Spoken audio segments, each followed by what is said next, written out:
Antes da última era glaciar, grandes mamíferos eram os soberanos das planícies da América do Norte. Mamutes lanudos, tigres de dentes de sabre e outros animais extraordinários. Atualmente já não se vê nada assim. Mas, subitamente, desapareceram. E ninguém sabe porquê. Aconteceu muito rapidamente. Foram os seres humanos a extingui-los? O homem talvez chegasse à América do Norte como super predador. Ou o seu destino foi o que enfrentamos atualmente, com o clima em crise? Temos de saber como o nosso planeta reage a esses acontecimentos. Ou foi algo vindo do espaço? Agora, uma nova teoria veio deixar a questão totalmente em aberto. De certo foi o inferno na Terra, um dia muito mau. E os cientistas procuram entender o significado de novas descobertas. São precisos indícios concretos, extraordinários, e eu ainda não os vi. Nova vai ao âmago desta controvérsia na esperança de encontrar a resposta. Isto é arte. Para mim, isto é uma imagem da Mona Lisa. Isto é a ciência em ação. As apostas são altas. E os resultados são incertos. Vamos conhecer a investigação para resolver o mistério desta última extinção.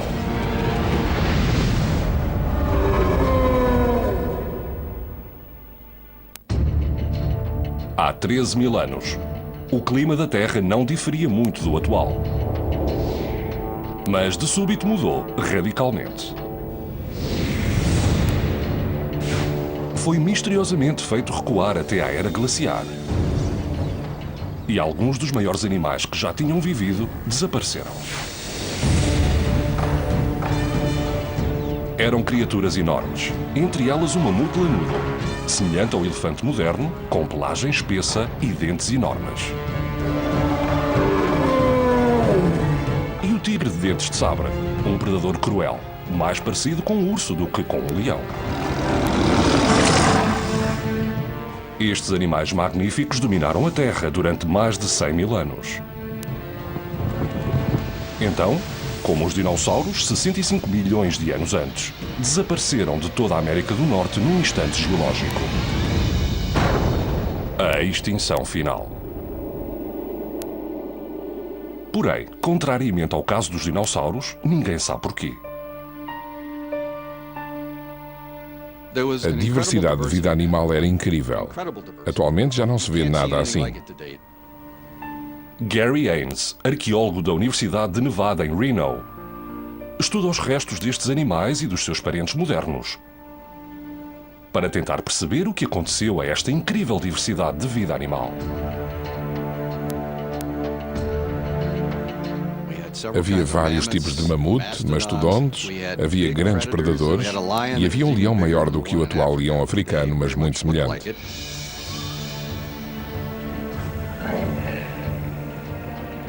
Havia o tigre de dentes de sabre, talvez o mais memorável de todos os animais. Parece um gato enorme, mas com uns dentes curiosos. Em alguns, são grandes dentes encurvados como a lâmina de um sabre ou de um punhal.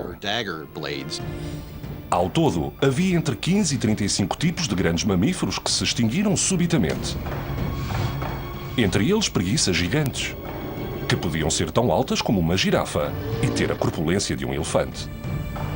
Também havia criaturas maravilhosamente estranhas, como o gliptodonte. Imaginemos um tatu enorme com uma grande carapaça que o defendia bem dos predadores. Atualmente já não se vê nada assim. Alguns talvez atingissem o tamanho de um Volkswagen Karossa. Havia uma grande riqueza de animais. Se formos à África num safari, estaremos a ver como era a América do Norte. Havia uma grande diversidade de grandes e belos animais. E ao que parece, perderam-se num instante. O geólogo James Kennett também se sente fascinado pelo que extinguiu estes animais.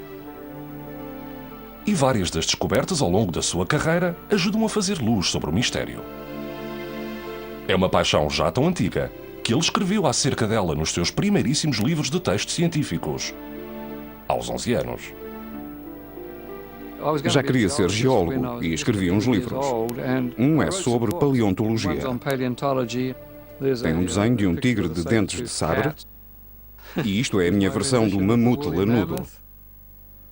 É nítido que já sentia interesse pelo que tinha extinguido estes animais, pois a explicar o que era este megatério, esta preguiça gigante da América do Sul, disse sem proteção foi extinta pelos homens das cavernas devido à sua estupidez. Mas Kenneth diz que não há estupidez em tentar perceber por que desapareceram estes grandes mamíferos, especialmente agora que os seres humanos receiam as alterações do ambiente.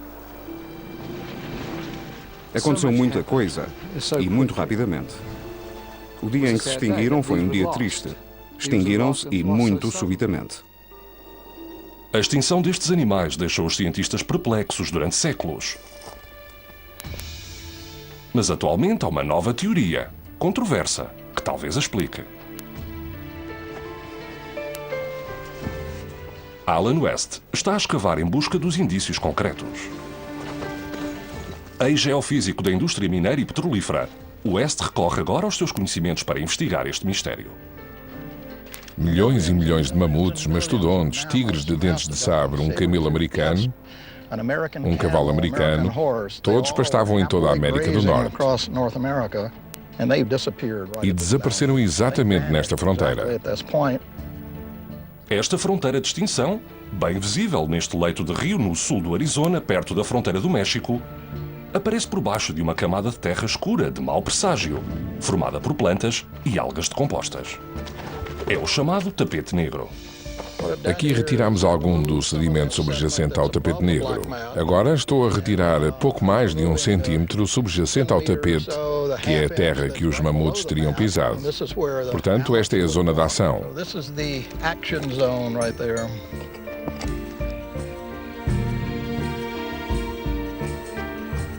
O que este tapete tem de belo é ser um retrato extraordinário do passado. Em qualquer tipo de registro geológico, é muito raro podermos apontar para um ponto qualquer e dizer foi aqui que muito subitamente aconteceu qualquer coisa. Nos últimos 3 anos, o West tem recorrido às suas poupanças para a reforma e enviado caixotes com terra a colegas em todo o mundo, numa tentativa de solucionar o mistério. West tornou-se o seu próprio expedidor de terra da era glaciar.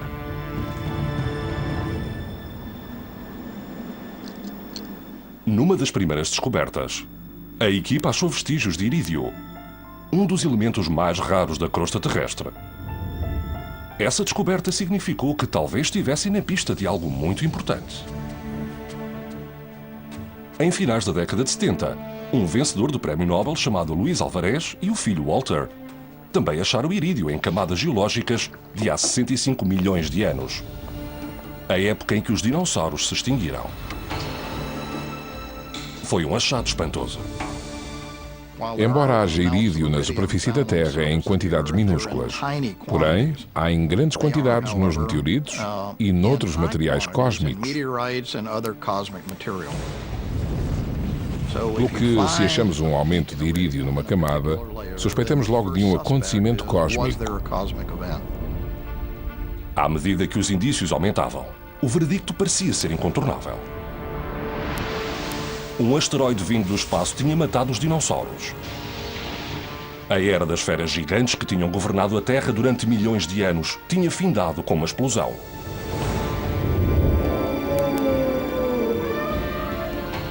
Assim, níveis elevados de irídio por baixo do tapete negro significam que os animais terrestres gigantescos da era glaciar tinham sofrido o mesmo destino? Alan West e James Kenneth fazem parte de uma equipa cada vez maior de cientistas que analisam este novo indício. E agora propõem que há 12.900 anos, um cometa chocou com a Terra. Esta catástrofe cósmica teria devastado os grandes animais terrestres.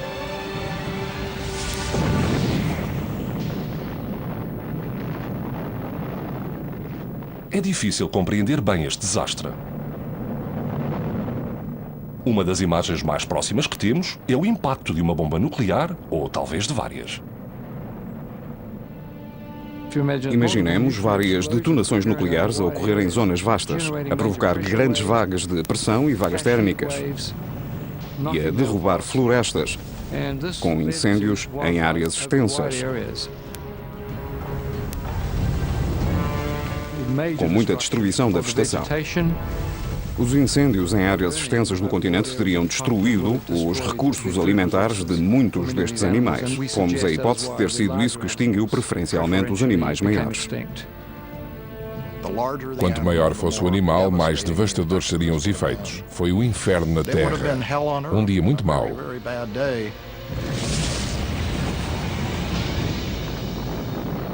De certo, um dia tão mau deixaria indícios óbvios, como esta cratera de impacto com mais de 50 mil anos.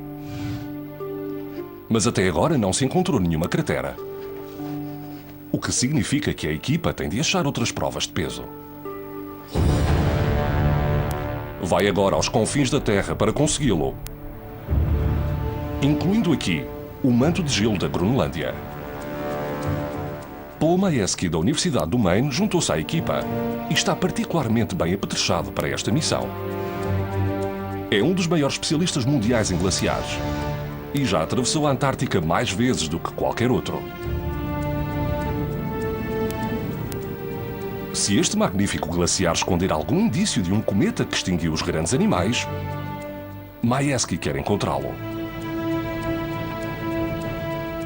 Talvez consiga.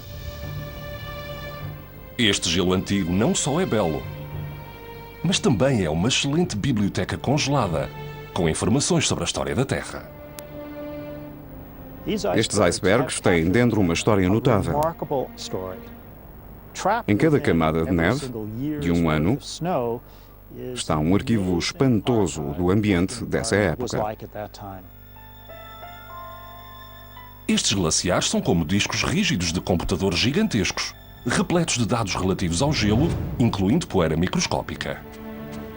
A própria neve agarra todas as partículas de poeira, a química proveniente dos vulcões, dos incêndios florestais, das quedas de meteoritos. Algures no enorme manto de gelo da Groenlândia estão a neve e a poeira que caíram quando os mamutos percorriam a Terra. E talvez os indícios químicos de um impacto cósmico que o extinguiu. Mas como achar essa camada de gelo?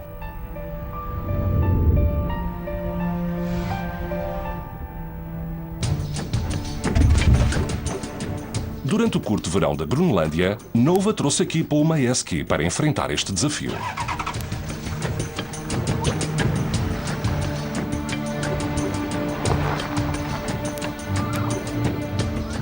Majeski trouxe consigo o colega Andrei Kurbatov, especialista em análise de glaciares em busca de partículas microscópicas.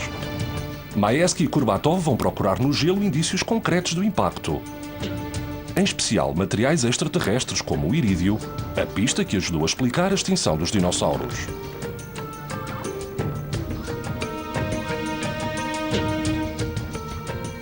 Porém, a primeira etapa é o grande problema de achar a camada de gelo de há 12.900 anos no vasto manto de gelo antigo da Groenlândia.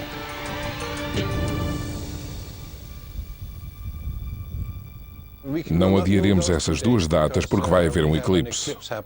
É por isso que Majeski está a trabalhar com J.P. Stephenson, cientista dinamarquês que conhece este glaciar melhor que ninguém. Se repararmos, veremos esta linha branca entre as duas negras. É a última camada deste gelo da era glaciar. A camada de gelo que procuram está entre dois aspectos distintos derivados das condições da era glaciar. Os glaciares conservam a neve em camadas anuais que podem ser bem visíveis, como os anéis dos troncos das árvores. Nas orlas do manto de gelo da Groenlândia, essas camadas ficam expostas. É como com as camadas de terra expostas no tapete negro. E há outro paralelo. Tal como o tapete negro do Arizona surge no ponto onde os animais se extinguiram, aqui na Groenlândia também há uma marca visível dessa altura. O gelo da última era glaciar é cinzento, porque o clima árido durante uma era glaciar causa erosão do solo e lança para a atmosfera poeira, que depois fica presa no gelo. Essas faixas de cor, que alternam entre o cinzento e o branco, são bem visíveis nesta fotografia aérea. O gelo da época em que os mamutes se extinguiram deve estar entre estas duas faixas de cinzento. E todos os anos, durante o curto verão da Groenlândia, em que o glaciar não está coberto de neve, estas diferenças de cor são visíveis na superfície do gelo. A este gelo escuro chamamos gelo de veludo, pois corre de modo suave, brando. Ali ao fundo, vemos que surge gelo muito mais agreste e esbranquiçado. Quase se vê a transição até à encosta. Stephenson analisou esta zona e achou indícios concretos de gelo desse período misterioso. Valendo-se destas diferenças de cor, vai para uma encosta com ambas as cores de gelo. Este sítio promete, mas como sabes, Paul, na ciência tentamos sempre na esperança de estarmos certos. Nesta altura este é o meu melhor palpite. Isto é a ciência em ação. E também uma aposta forte num simples palpite, ainda que fundamentado. Quero tirar amostras do cimo.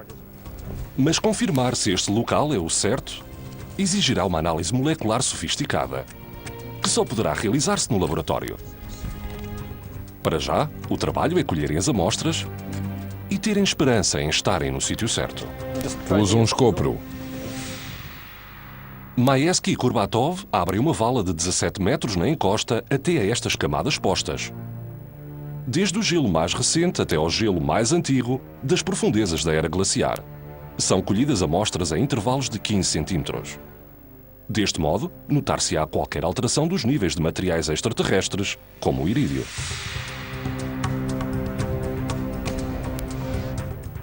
São necessárias muitas amostras. São usados boiões especialmente esterilizados para guardar o gelo, que será analisado para saber se contém irídio. Isto deve bastar.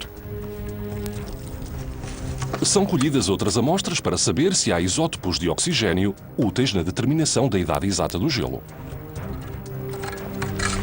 Por fim, são colhidos pedaços de gelo para saber se contém outras pistas que sejam as impressões digitais de uma catástrofe cósmica.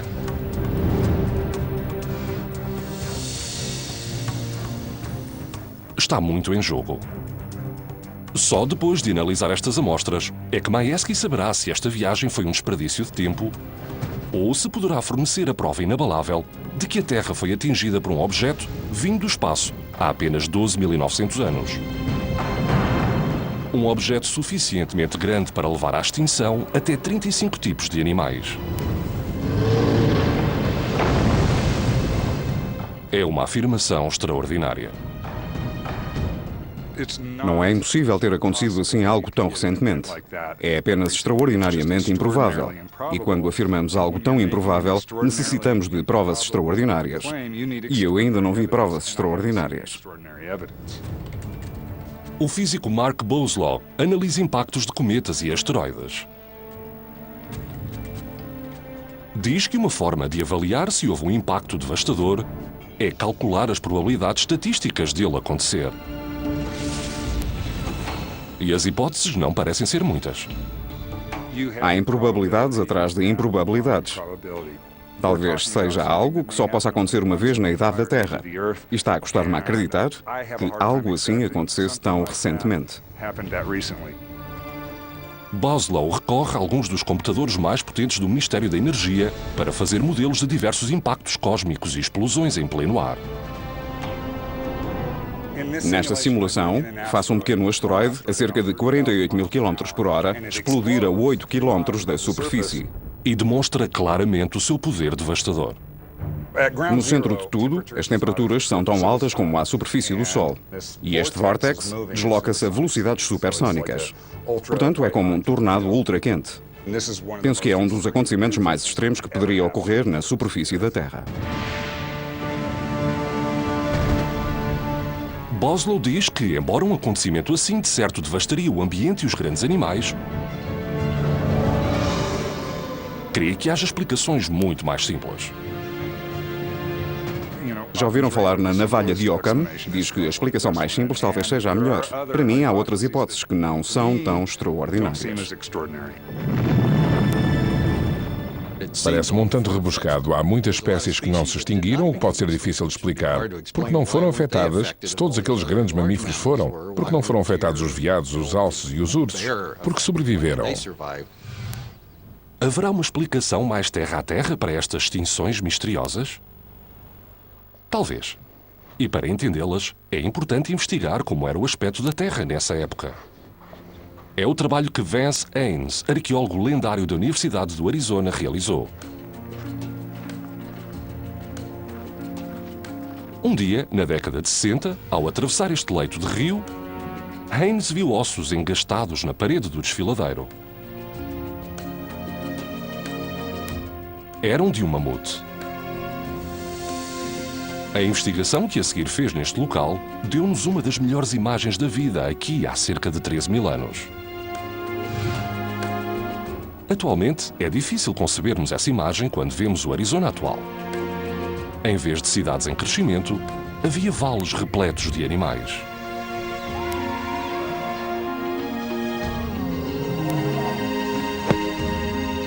E em vez dos reformados e jogadores de golfe que aqui vêm, havia outros imigrantes. Os primeiros seres humanos bem documentados da América do Norte. Os Clovis. Os Clovis parecem ter chegado a esta zona pouco antes da formação do tapete negro. As poucas informações que temos acerca deles provêm dos seus utensílios muito bem concebidos. E das pontas de lança, chamadas pontas Clovis. Isto é arte funcional. Pode servir como faca e como projétil. Mas a função básica é bater caça. Porém, eles davam-se ao trabalho de criar simetria. Estas elegantes armas de pedra foram um grande progresso na tecnologia da caça. Ao ver a sua tecnologia da pedra, penso que era um povo muito sofisticado. Esta ponta talvez fosse colocada numa lança que era ou arremessada ou disparada com um atira-lanças. A ideia era que logo que a ponta penetrasse no animal, o cabo soltar-se-ia e a ponta ficaria cravada no animal, mas eles tinham uma recarga, digamos, para tornar a disparar.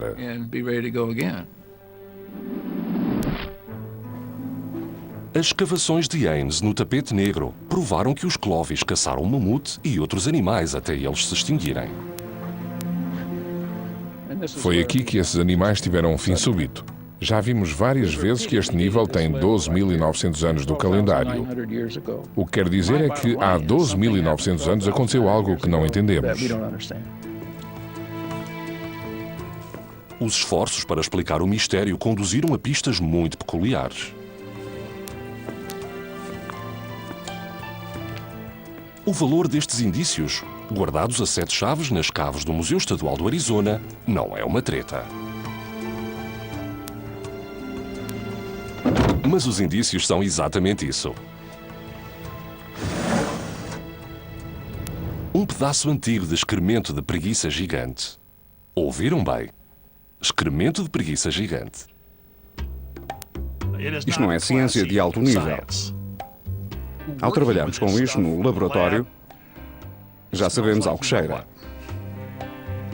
Jim King, o ex-diretor do Museu Carnegie da História Natural, diz que o excremento de preguiça é uma mina de provas de como estes animais viviam e talvez morriam.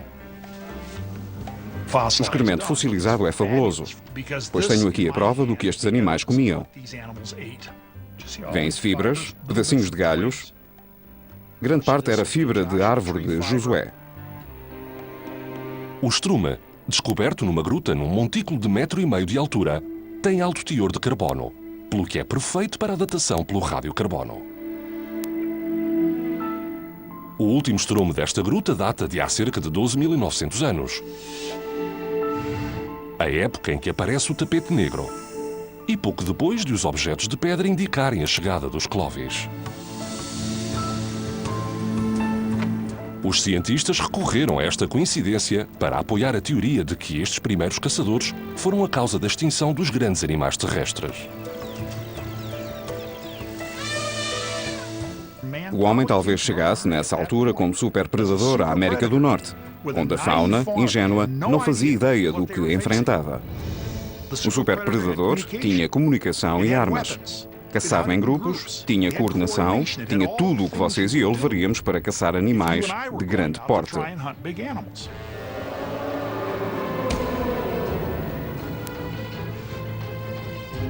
A história mais recente apoia esta teoria. Na Ilha Maurícia, a chegada dos holandeses condenou o pássaro dodó. E na Nova Zelândia, os primeiros colonos extinguiram a moa. Mas poderia isso também ter acontecido a estes grandes animais em toda a América do Norte? Os dados não apoiam essa ideia, que para mim é inconcebível. Kenneth diz que a ideia de que seres humanos primitivos extinguiram estes animais possantes é absurda. E que, embora isso pudesse acontecer em ambientes pequenos, como ilhas, é inimaginável que pudessem provocar tal destruição num continente tão vasto como a América do Norte. Não tinham a tecnologia dos seres humanos modernos, nem helicópteros, nem metralhadoras, nem navegação por satélite, nada. O que sempre me intrigou. Como conseguiram seguir o rastro desse último cavalo, ou mamute, ou camelo? Sempre fiquei perplexo. Não fazia sentido. Se a teoria da matança excessiva pelos seres humanos, como é designada, não fornece toda a resposta, que mais a fornecerá?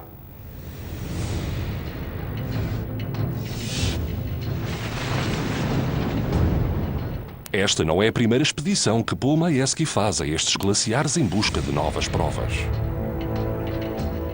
Na década de 90, Majeski perfurou o manto de gelo da Groenlândia até ao centro e extraiu amostras cilíndricas de gelo com mais de 200 mil anos para entender como o clima do mundo tinha mudado.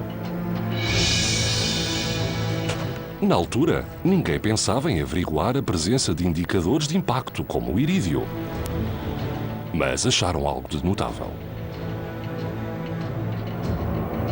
As amostras cilíndricas de gelo provaram que o clima da Terra podia mudar muito rapidamente.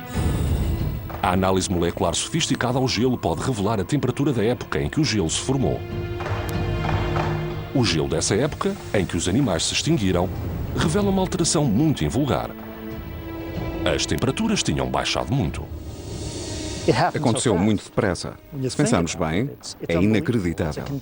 É uma alteração total do estado do sistema climático. Foi como passarmos de 2 ou 3 meses de inverno no norte de New England para, digamos, 11 ou 12 meses de inverno ao longo do ano.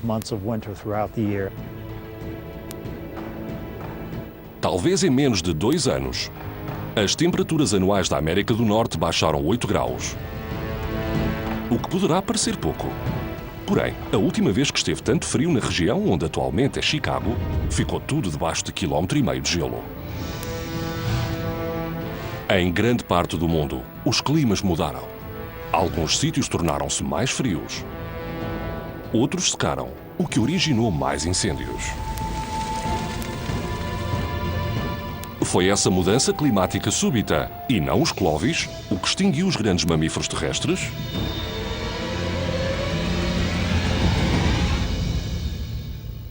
Na história geológica, há períodos em que tudo se desordena, e este foi um.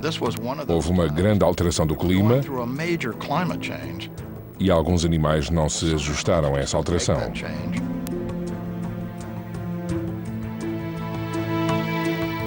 Gary Haines diz que é verdade. Mas houve mais períodos idênticos de alteração do clima, e estes animais sobreviveram. Porque os teria extinguido esta. Ele está convicto de que, embora o clima talvez ajudasse, a grande causa foi o homem. Não nos agrada pensar em como somos destrutivos. Até a matança de apenas alguns animais poderia ser fator decisivo para algumas espécies já no limite devido à alteração do clima, acabando por extingui-las. Os seres humanos tiveram sempre impacto no seu ambiente. O desaparecimento dos grandes mamíferos terrestres é um dos acontecimentos de extinção mais aparatosos e recentes da história da Terra. A última extinção. É também a época em que os objetos dos Clovis desaparecem do registro. A única história de que dispomos está escrita na química e na arqueologia que nos ficaram. E até agora, estas pistas não solucionaram satisfatoriamente o mistério. Agora, a nova teoria de um impacto cósmico deixou a questão totalmente em aberto.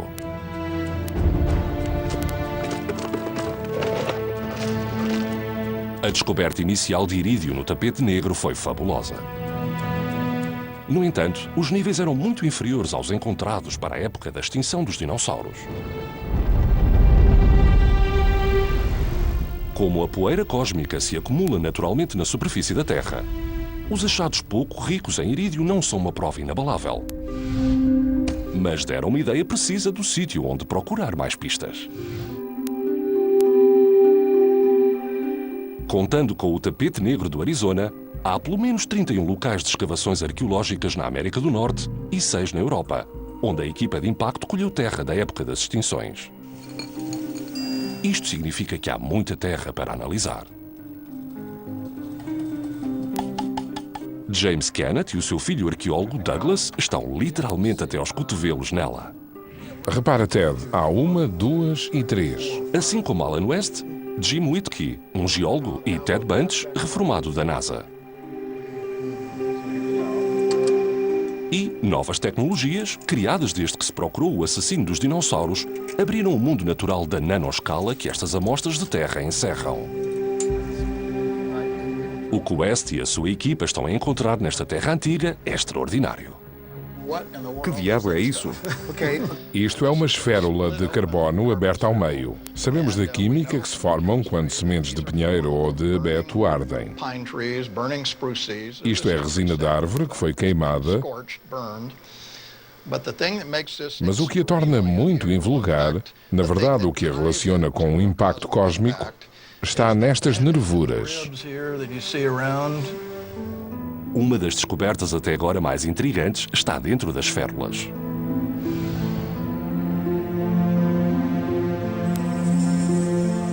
Dentro das estruturas de carbono, a equipa descobriu algo que era tão empolgante para um cientista como seria para uma jovem noiva. Diamantes. Diamantes na nanoscala, para sermos exatos. Os bordos de cada um destes pequenos buracos estão revestidos de diamantes. Em alguns casos, 30% da esférula de carbono são diamantes minúsculos. Vamos ver o outro? Estes nanodiamantes podem ser tão pequenos que 1 milhão caberia num grão de areia. Se pudesse extraí-los, haveria em todos os Estados Unidos cerca de 1.000 milhares de milhões de dólares destes diamantes. Mas como extraí-los custaria o mesmo... Piadas geológicas à parte. Esta é uma descoberta importante. Isto é como vermos uma imagem do telescópio Hubble de todas as galáxias do universo. A quantidade destas coisas é incrível. Vamos ver as coordenadas. Não se sabe ao certo como se formam estes nanodiamantes. 1319. A equipa descobriu vários tipos. A maior parte dos diamantes encontrados na Terra é cúbica e tem uma estrutura muito simétrica. Mas um dos tipos que estão a encontrar, o diamante hexagonal, não é nada comum. A única maneira conhecida de criá-los é através de um rebentamento de grande pressão, como um impacto. Vemos um pequeno contorno hexagonal. Está bem assim. Estes são diamantes hexagonais. Não se encontram no manto terrestre. Não ocorrem na Terra. Só ocorrem em crateras, nos meteoritos, na poeira interplanetária, etc. São todos extraterrestres. É muito difícil explicar a presença de tantos diamantes em zonas tão grandes do planeta, sem ser com o impacto de origem extraterrestre. Mas será forçosamente assim? Continuo cético, pois evoca um cometa grande, talvez com 3 km de diâmetro. Um objeto tão grande tem massa suficiente para alcançar o solo e causar uma cratera grande. Causaria um grande buraco no solo. Mark Boslow diz que não sabemos o suficiente acerca da formação dos nanodiamantes, mas se indica um impacto. Onde está a cratera? 13 mil anos não é muito em termos geológicos. Portanto, seria uma cratera muito jovem. Uma coisa assim na América do Norte seria óbvia. Quando foi proposta a teoria do asteroide que matou os dinossauros, também ninguém encontrou uma cratera. Mas então, mais de 10 anos depois, foi encontrada, quase inteiramente debaixo de água, e confirmou as primeiras descobertas de irídio.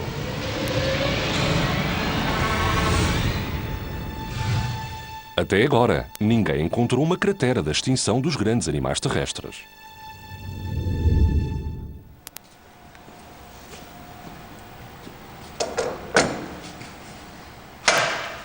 Acabar-se-á por encontrar uma cratera relacionada com esse acontecimento? Ou haverá outra explicação? É a pergunta a que Peter Schultz está a tentar responder. Ele pode simular impactos, a uma escala muito mais segura, aqui, com o canhão de hipervelocidade do Centro de Pesquisa da NASA, nos arredores de São Francisco.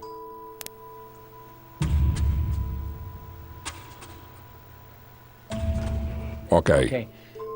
É usada uma pequena bola de vidro como bala do canhão e simula o projeto cósmico. A bola é colocada no interior deste canhão de 12 metros de comprimento e disparada para uma câmara de vácuo para concretizar diferentes situações hipotéticas de impacto. Esta parte acaba comigo. Neste ensaio, Schultz quer saber o que aconteceria se o objeto vindo do espaço, ou a bala de vidro, se partisse em milhares de pedaços antes de atingir a Terra. Uma ideia inspirada no cometa de 1994 Shoemaker-Levy, que se desfez antes de atingir Júpiter.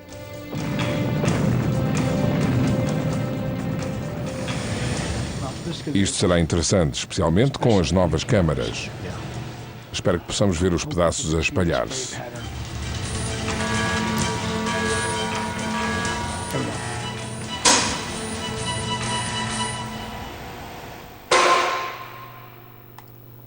Que maravilha! Vejamos as câmaras de alta velocidade.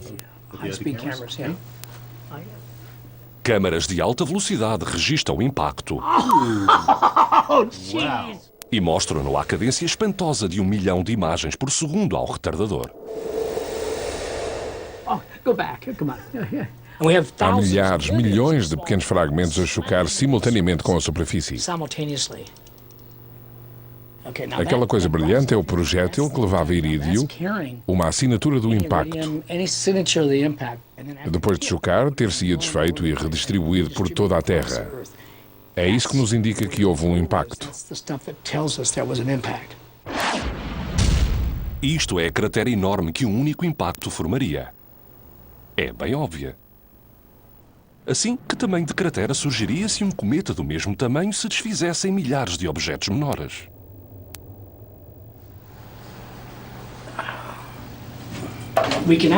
Também vemos as crateras pequenas. O vento destruiu-as. A Terra recompôs-se muito rapidamente. Bastou um pouco de chuva e de intempérie para apagar os indícios.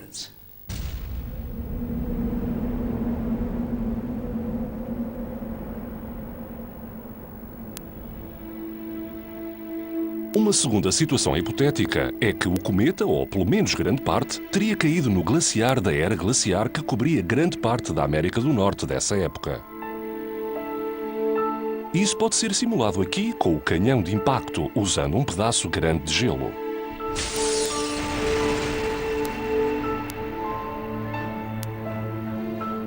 A temperatura é altíssima. A cratera forma-se no gelo que se parte e desaparece muito simplesmente. Mais uma vez, os indícios são apagados. O gelo comportou-se como o revestimento interno de uma garrafa termo.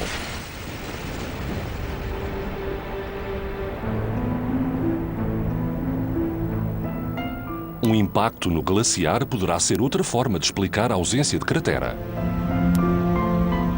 Mas a equipa continua a ter de fornecer a grande prova da teoria do cometa. E a prova mais forte que têm, os nanodiamantes, está a ser atacada. Mark Boslow está convicto de que talvez haja outras explicações mais plausíveis para os nanodiamantes do tapete negro. Por exemplo, estão sempre a chover em pequenas quantidades micrometeoritos minúsculos através da nossa atmosfera.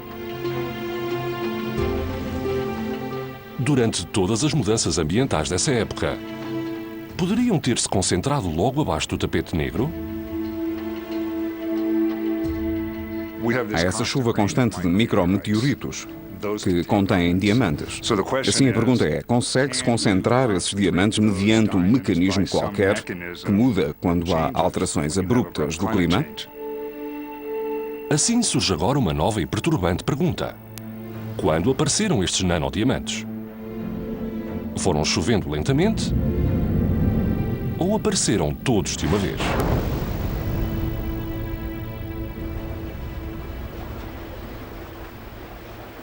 Por sorte, é exatamente a isso que os glaciares e a sua espantosa biblioteca de informações podem responder.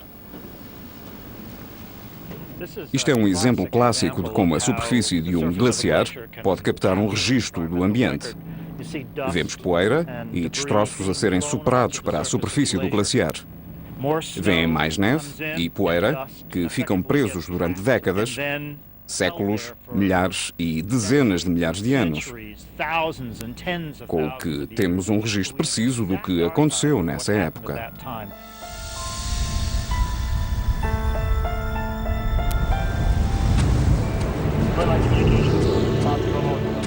Um exemplo moderno é o fumo dos recentes incêndios na Califórnia. Esta fotografia de satélite mostra como sobe para a atmosfera. Por fim, o fumo chegará à Groenlândia e ficará preso na camada superior do manto de gelo. Efetivamente, este glaciar é um cofre de segurança com registro da data em que foi fechado. A pergunta-chave é: conseguirá Maersk encontrar os nanodiamantes ou o irídio dentro de uma camada fina, equivalente à camada subjacente ao tapete negro de há 12.900 anos, e não por cima nem por baixo? Isto provaria que este indício não tinha chovido gradualmente ao longo de muito tempo.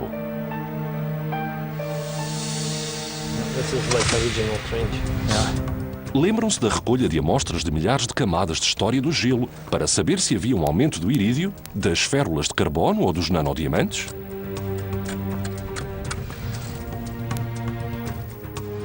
Agora, no Instituto das Alterações Climáticas de Maersk e na Universidade do Maine, as amostras são submetidas a diversas análises. O primeiro lote de amostras é analisado, para se responder à pergunta-chave de se acharam ou não a tal fina camada de gelo da época em que estes animais se extinguiram.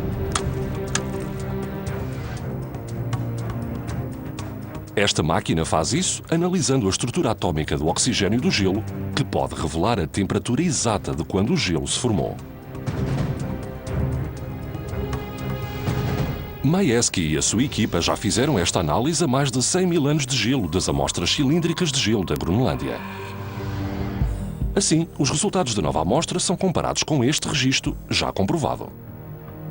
É como comparar impressões digitais de temperaturas e, notavelmente, os resultados laboratoriais deste período revelam uma coincidência prevista. A possibilidade de a encontrarmos era pequeníssima.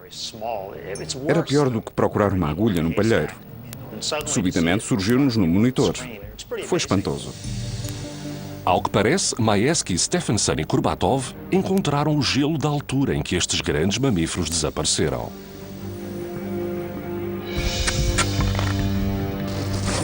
No laboratório, procuram o elemento raro, o irídio, o achado que ajudou a explicar a extinção dos dinossauros. Os resultados revelam um aumento precisamente na altura em que os animais desaparecem, mas não é muito grande. Não é que sejam catastroficamente maiores. São cerca de 3 vezes mais altos do que o fundo, mas é fascinante ver preservado um aumento desta grandeza. Este irídio é uma pista sedutora, mas, tal como no tapete negro, não há uma pista inabalável, pois os níveis são baixos. Agora tudo se resume aos nanodiamantes, que também são os mais difíceis de analisar. Procurarem amostras escolhidas numa vala de 17 metros um indício 1 milhão de vezes menor do que um grão de areia é uma tarefa muito trabalhosa. E competiu a Alan West realizá-la. É muito difícil trabalhar com uma esférula de 10 microns. Concluído o trabalho meticuloso, e depois de West preparar amostras para o microscópio eletrónico de transmissão, Nova pediu a Paul Majeski que se juntasse a James Kennett e ao cientista de materiais Chris Mercer, da Universidade da Califórnia, numa primeira observação das provas. Isto é notável. São às toneladas. Isso é claro e imediatamente notável. A primeira amostra que observam é da época que se suspeitava ser a das extinções. Consiste em grande número de partículas. Que nitidamente choveram da atmosfera. Isto tem grandes implicações. Não há este tipo de partículas no manto de gelo, a menos que chovam da atmosfera. É espantoso. Se são mesmo diamantes, isto é um avanço notavelmente grande. Mercer realiza uma análise para saber se estas partículas são diamantes. Um feixe de eletrões é disparado contra elas, o que provoca uma série de anéis. Cada estrutura cristalina dispersa o feixe de uma forma própria e forma um desenho identificável. De imediato, aparece um desenho conhecido.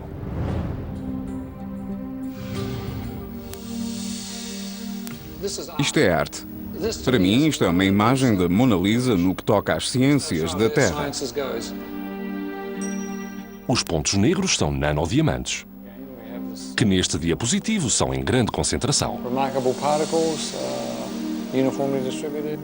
A análise revela que há diversos tipos de diamantes. Entre eles, hexagonais, o indício mais claro de um impacto extraterrestre.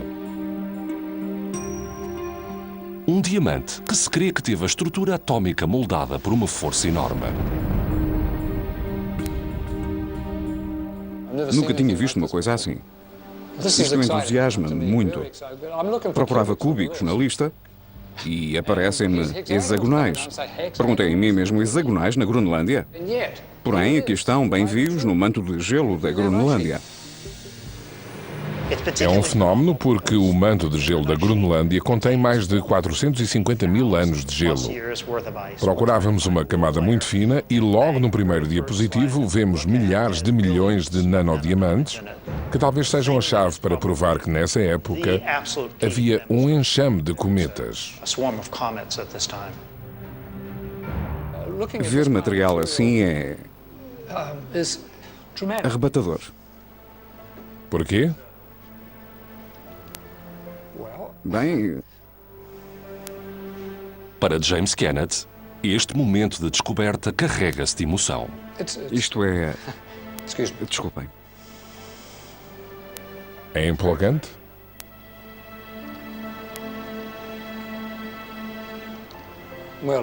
Empolgante.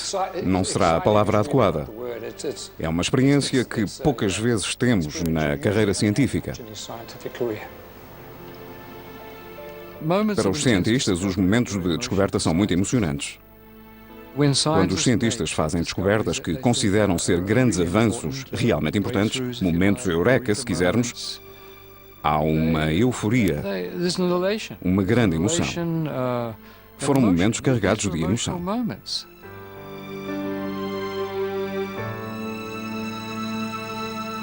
A hipótese previa que os diamantes lá estivessem. E estavam. Até agora, os nanodiamantes só foram encontrados nas camadas de gelo em volta da época das extinções. O que indica claramente que não choveram da atmosfera ao longo de muito tempo. Sempre que achamos mais uma prova no manto de gelo, pensamos, meu Deus, que mais poderá lá haver? Registram tudo o que acontecia na atmosfera. E neste caso, a prova é mesmo incontornável. Cada nova descoberta reforça a teoria de que um cometa extinguiu os grandes mamíferos terrestres há 12.900 anos.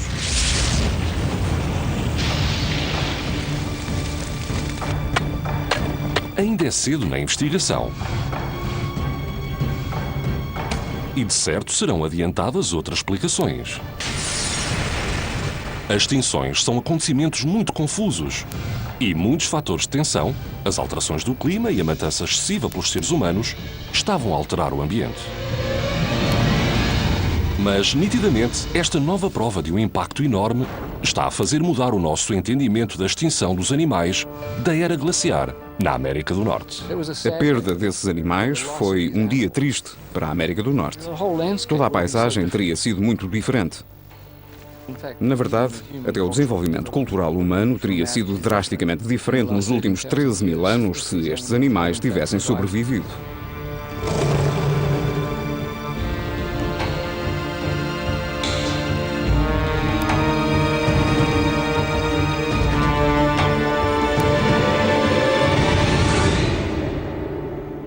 Versão portuguesa, via satélite.